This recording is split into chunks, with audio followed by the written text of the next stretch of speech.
26 ফেব্রুয়ারি মাসে আমেরিকা ইরানের উপরে হামলার মধ্য দিয়ে আমেরিকা ও ইরানের যুদ্ধ শুরু হয়। এই যুদ্ধের ফলে সারা পৃথিবীর অর্থনৈতিক অবস্থা বিধ্বস্ত হয়ে যায়।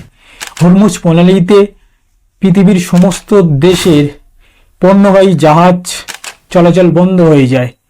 ফলে চারিদিকে দ্রব্যমূল্য বৃদ্ধি পায়, শেয়ার মার্কেটে ধস নামে।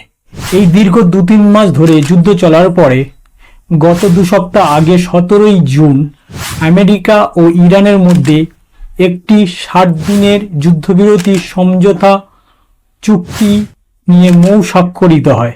সেখানে 14 দফা দাবি রাখা হয়। ভার্চুয়াল মাধ্যমে আমেরিকার প্রেসিডেন্ট ট্রাম্প ও ইরানের প্রেসিডেন্ট স্বাক্ষর করেন। তার ফলে আবার নতুন করে হরমুজ প্রণালী দিয়ে পণ্যবাহী জাহাজ বিভিন্ন দেশের চলাচল শুরু করেছিল এবং সারা পৃথিবীর সমস্ত দেশের শেয়ার মার্কেটে যে ধস নেমেছিল তা নতুন করে আস্তে আস্তে ঊর্ধ্বমুখী হতে শুরু করেছিল। কিন্তু